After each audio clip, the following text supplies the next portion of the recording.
రండి మనం ignition system గురించి తెలుసుకుందాం. ఇగ్నిషన్ సిస్టమ్ వాయువు మరియు పెట్రోల్ యొక్క మిశ్రమాన్ని బర్న్ చేయడానికి ఒక స్పార్కుని ఉత్పన్నం చేస్తుంది. ఇది వాహనం యొక్క ముఖ్యమైన పనులు చేస్తుంది. అవి ఇంజిన్ స్టార్ట్ చేయడం, ఇంజిన్ నడిపేయడం మరియు ఇంజిన్ని ఆపివేయడం. స్పార్కు యొక్క ఉత్పన్నం దాదాపు 25,000 వోల్ట్స్ పై అవుతుంది. ద్విచక్ర వాహన మ్యానుఫ్యాక్చరర్ యొక్క ఆధునిక మోడల్స్లో ఉండేటటువంటి ఇగ్నిషన్ సిస్టమ్కి చాలా పేర్లు ఇవ్వడం జరిగింది. అవి DC, digital CDI, transistorised coil ignition, electronic ignition ECU.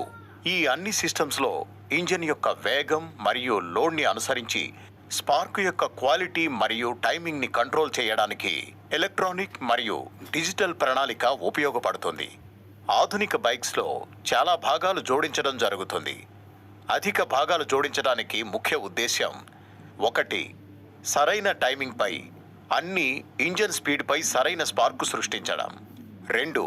ఇదే కాకుండా పొల్యూషన్ని తగ్గించడం. 3. ఇంజిన్ యొక్క సామర్థ్యం పెంచడం. 4. మైలేజ్ని పెంచడం. 5. రక్షణని పొందడం. ఇగ్నిషన్ మొదలుపెట్టే ముందు ఇతర వివిధ సిస్టమ్స్, అవి fuel system, ABS break system, diagnostic మరియు MILని చెక్ చేయటం, అలాగే క్రియాశీలకంగా యాక్టివ్ చేయడం అవసరం. ఎందుకనగా ఇగ్నిషన్ని పూర్తిగా యాక్షన్లోకి తీసుకురావడం. ఇగ్నిషన్ సిస్టంలో ఈ భాగాలన్నీ లేదా వీటన్నింటినీ జోడించే వైర్స్ పాడవ్వడంతో ఇగ్నిషన్లో సమస్యలు తలెత్తవచ్చు. ఈ సమస్యలను సరిచేయడానికి ఇగ్నిషన్ సర్క్యూట్ యొక్క అన్ని భాగాలు మరియు వాటి మధ్య ఉండే కనెక్షన్స్ని సరిగ్గా తెలుసుకోవడం ముఖ్యం.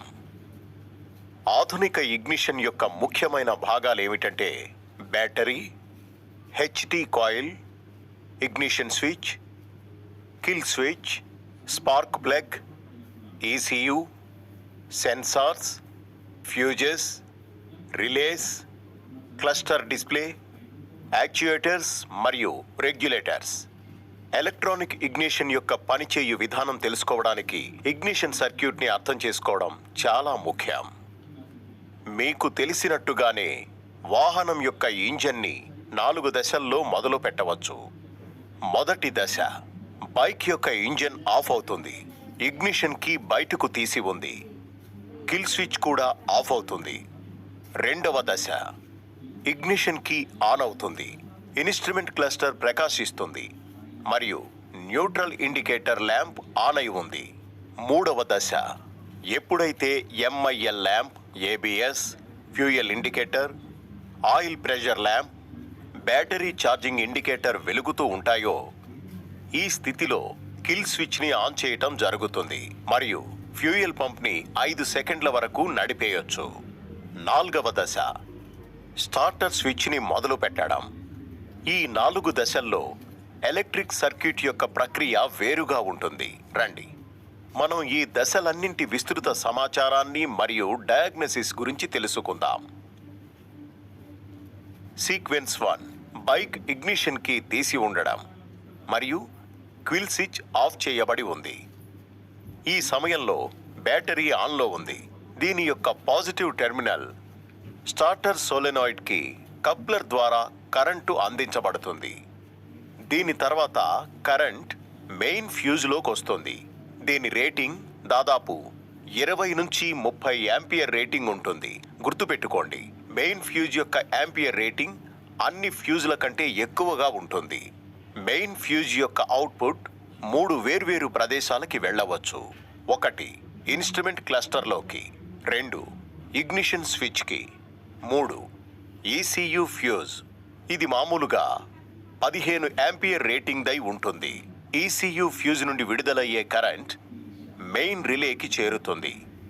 గుర్తుపెట్టుకోండి, ఇప్పటి వరకు బైక్ యొక్క ఇగ్నిషన్ కీ బయటకు తీసి ఉంది. అలాగే క్విల్ స్విచ్ కూడా ఆఫ్ చేయబడింది. ఒకటి గుర్తుపెట్టుకోండి, వైర్ని తనిఖీ చేసేటప్పుడు ఎప్పుడూ కూడా షార్టింగ్ చేయకూడదు. దీనివల్ల ఎలక్ట్రానిక్ పార్ట్స్ పాడైపోవచ్చు. సీక్వెన్స్ 2, ఇగ్నిషన్ కీ ఆన్ చేయబడింది. కరెంటు సప్లై ఇగ్నిషన్ స్విచ్ ద్వారా కిల్ స్విచ్ వరకు చేరుకుంటుంది. సీక్వెన్స్ 3, ఇప్పుడు కిల్ స్విచ్ ప్రెస్ చేయబడింది. కానీ ఈ స్టార్ట్ అనగా ఎలక్ట్రిక్ స్టార్ట్ ఇప్పటి వరకు ఆఫ్ అయి ఉంది. ఈ స్థితిలో కరెంట్ సప్లై కిల్ స్విచ్ నుండి ఎలక్ట్రిక్ స్టార్ట్ స్విచ్కి చేరుతుంది.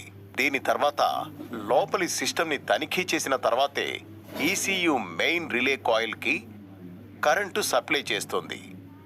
ఈ కారణంగా రిలే యొక్క కాంటాక్ట్ క్లోజ్ అవుతుంది. ముందు మెయిన్ రిలే ఫ్యూయల్ పంప్ కాయిల్కి కరెంటు సప్లై చేస్తుంది.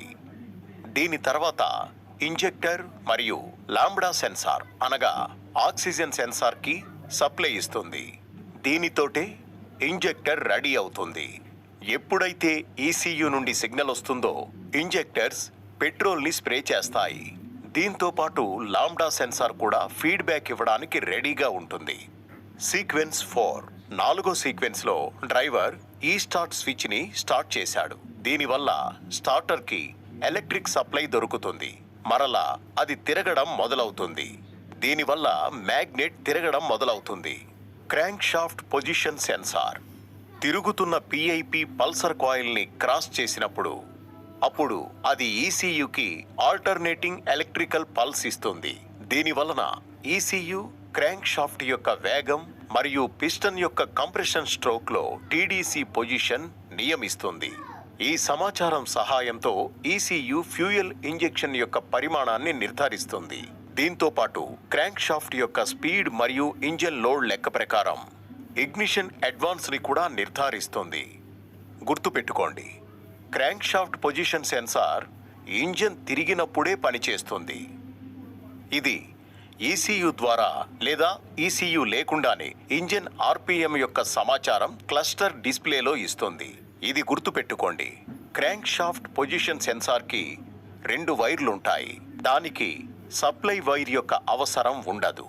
ఎందుకంటే ఈ సెన్సార్ సెల్ఫ్ జనరేటింగ్గా పనిచేస్తుంది. అంటే దానికంతటదే ఎలక్ట్రిక్ కరెంట్ని ఉత్పత్తి చేస్తుంది. ఈసీయు కనెక్టర్ నుండి కరెంట్ ఫ్యూయల్ పంప్ రిలే కాయిల్కి చేరుతుంది. ఈ కారణంగా ఫ్యూయల్ పంప్ని మొదలుపెట్టే నిర్దేశాలు ఈసీయు ద్వారా ఇవ్వబడతాయి.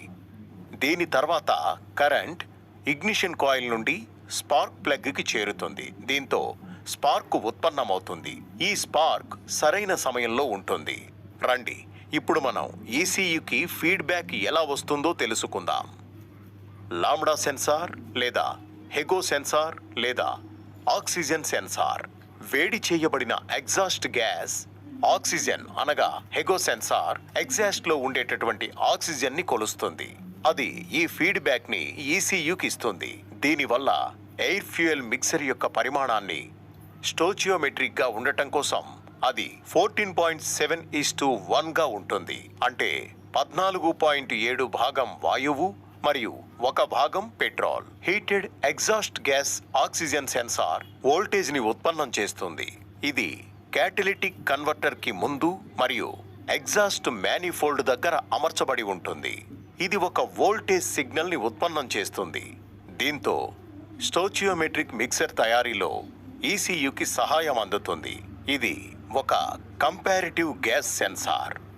ఇది ఎగ్జాస్ట్ గ్యాస్లో దహనం కాని ఆక్సిజన్ని బయట వాయువులో ఉండేటటువంటి ఆక్సిజన్తో కంపేర్ చేస్తుంది. లాంబ్డా సెన్సార్కి మామూలుగా 4 వైర్స్ ఉంటాయి. ఈ విధంగానే మిగిలిన సెన్సార్స్ ఈసీయుకి ముఖ్యమైన సమాచారం అందిస్తాయి. అవి engine temperature sensor engine temperature యొక్క సమాచారం అందిస్తుంది. మ్యానిఫోల్డ్ అబ్సల్యూట్ ప్రెషర్ సెన్సార్ ఇది థ్రాటిల్ బాడీలో అమర్చబడి ఉంటుంది. అలాగే ఇంజన్లో వచ్చేటటువంటి వాయువు యొక్క ప్రెషర్ మరియు పరిమాణం యొక్క సమాచారం అందిస్తుంది. మ్యానిఫోల్డ్ ఎయిర్ టెంపరేచర్ సెన్సార్ వాయువు టెంపరేచర్ యొక్క సమాచారాన్ని అందిస్తుంది. మరియు థ్రోటిల్ పొజిషన్ సెన్సార్ డ్రైవర్ యొక్క యాక్సిలరేషన్ అనగా ఇంజన్ లోడ్ యొక్క సమాచారాన్ని అందిస్తుంది. గుర్తుపెట్టుకోండి, ఈ సమాచారాన్ని ఉపయోగించి ఈసీయు ఇగ్నిషన్ని మరియు ఇంజెక్షన్ టైమింగ్ని నిర్ధారిస్తుంది. రోల్ ఓవర్ సెన్సార్ ఒకవేళ ఏ కారణంతోనైనా వాహనం పక్కకి వంగినా లేదా కింద పడినప్పుడు ఈ సమాచారాన్ని ఈసీయుకి అందిస్తుంది. ఈ సమాచారం అందగానే ఈసీయు ఫ్యూయల్ ఇంజెక్టర్కి కరెంటు సప్లై చేయటం వెంటనే ఆపేస్తుంది.